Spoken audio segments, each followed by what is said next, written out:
InDesign setup here with our grid and our layers, and I am happy.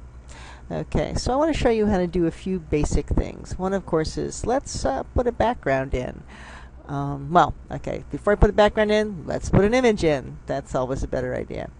I'm going to go ahead, and this is my cover right here. This is my back, and this is my flap. This, by the way, is not going to be the pinnacle of great design. It's just going to be me running through a few things. There we go. So I'm going to go ahead and grab my frame tool, and I'm going to draw a frame that is approximately, let's grab my selection tool, 2/3 of the size of the cover. And then I would put my text down here in the bottom third. And I'm going to place, File, Place, a picture. And as you may have guessed, it involves kittens. I know, I'm just too predictable. And I'm going to, you've got two selection tools. This one selects the whole frame. It's called the selection tool. And the one underneath that is called the direct selection tool. And it selects what's inside the frame. So I'm going to grab what's inside the frame. No, not you, Mr. Grid. What's inside the frame and drag it down so that the eyeballs are sitting right on the 1/3 mark, right there. Okay, so that's one of the things when we talk about alignment that you want to be aware of. That's how we use our grid to decide where we're going to line things up. And then if I had text, I would put the text down here, and I'm going to put a text box in, and oops, that's not a text box. Grab my text box tool, put a text box in. I'm going to put it right down here, and I'm going to just type something very exciting like kittens.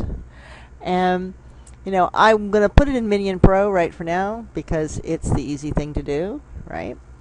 I probably wouldn't leave it in Minion Pro, but right now it's in Minion Pro.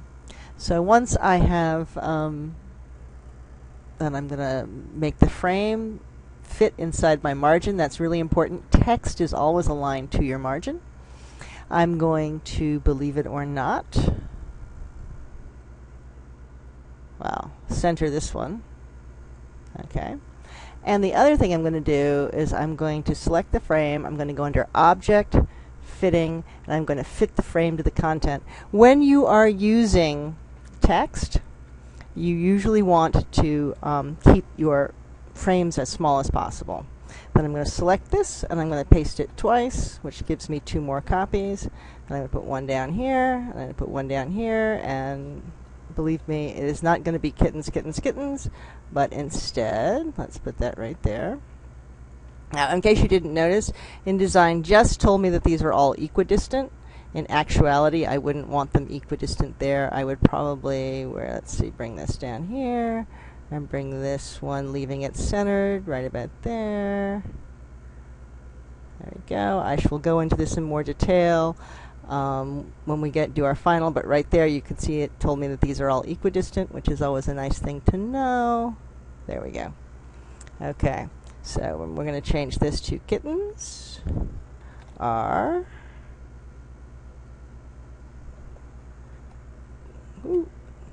cute. Right. And I'm going to right align that, left align that. Now we already see a little bit of design coming out, right? Tiny, tiny little bit of design. Selecting the box, I see that this is on the wrong layer. How do I know it's on the wrong layer? Because it's the layer matches the box around what you're selecting matches the color of the layer, and you can see it's the red, which is the red of images. I'm going to fix that by dragging this little box up. And see, now it's become green, which is the color that text should be. And there we go.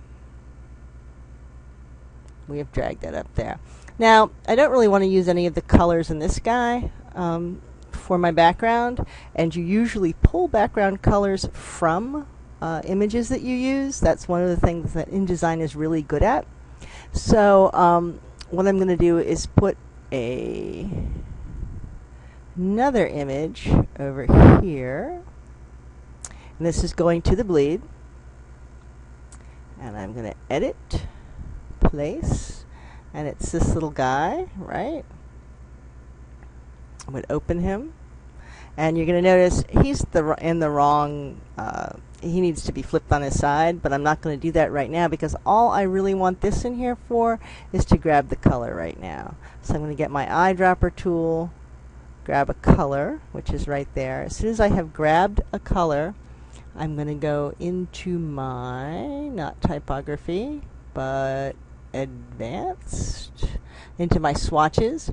Up here, I'm going to create a new color swatch, which you will note I'm going to create it in CMYK, not in RGB. Okay, and instead of naming it with the color value, I'm going to give it a name. I'm going to call it something very exciting like kitten green, or maybe kitten background green. We'll call it kitten green for now. Okay, and there it is. The reason I do this is because now I'm going to put background in. I'm going to get rid of this picture for now because I have the color I wanted out of it. There it is. And I'm going to go back to my layers. I'm going to go down to my background layer, right? And I am going to draw a big box from the bleed to the bleed,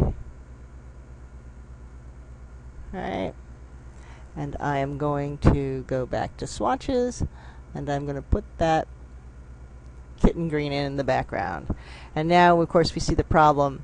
This should be all cut out, and I would do that in Photoshop, putting it on a transparent background. I will include a little tutorial on how to do that. Again, I'm going to do that when we're working on our final copies. But for right now, we would know that this should be transparent. And we look at that and we say, okay, this is all right. It's got, I might want to change it to a gradient or something, but for now, I'm just going to leave this where it is. Right. And so we have our three layers. If we look at our layers, we have our background, which is in the back, right? We have our image, which is on our image layer, and we have our text, right, which is in the top. Now, let's go to our second page. And we're going to put another image here. Let's see.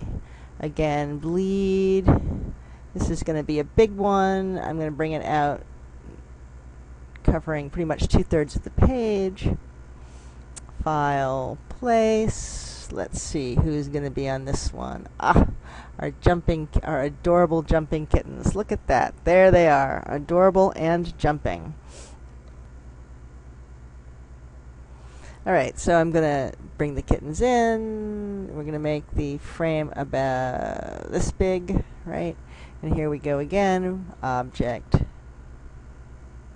fitting, fill frame proportionally. And now we're going to put some text in. And we're going to start off by putting in columns of fill text. So I'm going to grab my text tool. I'm again going to line it up to the margin because that's important. I'm going to go out, and I have found Kitten Ipsum. You knew I could. Here we go. And I am going to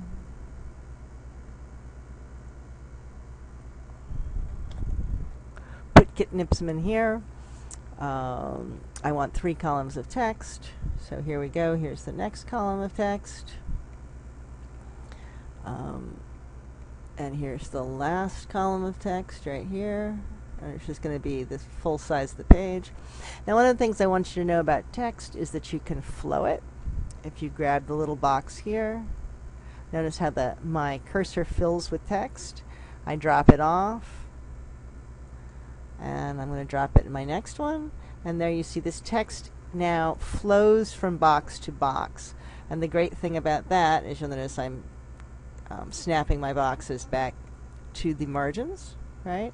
As you do this, notice how the text flows, right? So I don't have to relay out. If I need to change something, I don't have to relay out my text. Yay! That's one of the things that makes InDesign a thing of beauty and a joy forever. Now I want to put some titles in, and I obviously don't want the text going right up to the box, and I might even want a caption or two. So let's toss in Oh, and you'll notice that I have put the text boxes on the wrong layer, which goes to show that layers are really important, and it is really easy to put stuff on the wrong layer.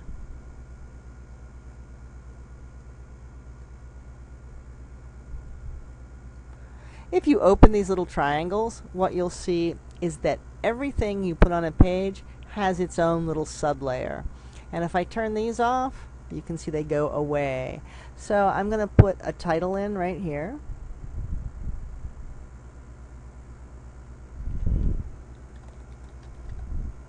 Yeah, not terribly original, and not terribly original with the text either.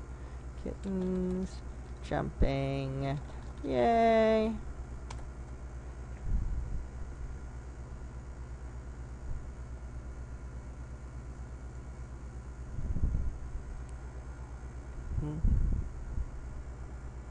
And remember, this is the interior of your brochure, so it is laid out as one big piece.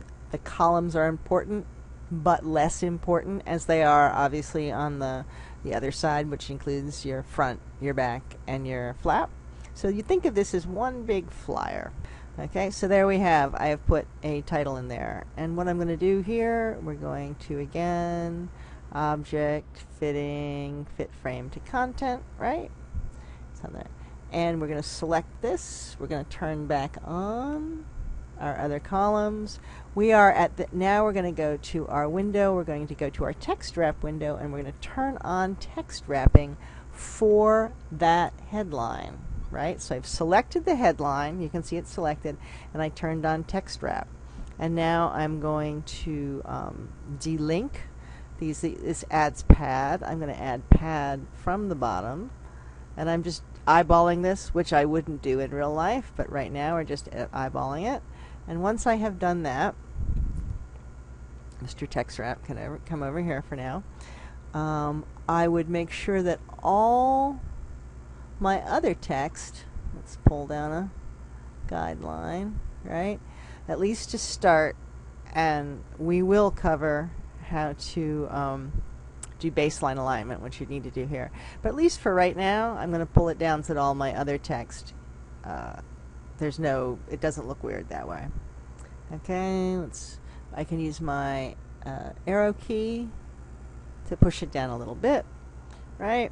And let's just say I wanted to put a caption in. I could, and this is where it's nice to use maybe the bit of the pasteboard or something, right? I want to say here, kitten pics not by me, right? There's my caption, which you'd put a much better caption than that, I am sure.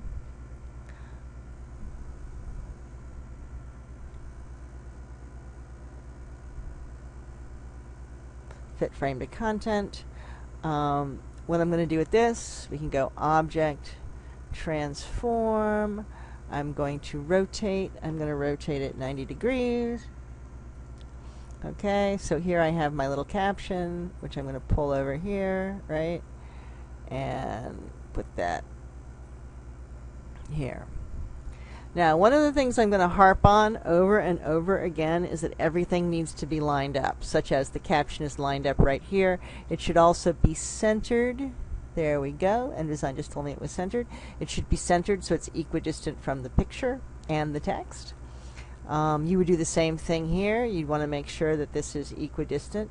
You would want to baseline align, which I believe there's a tutorial on, but you'd want to baseline align your text.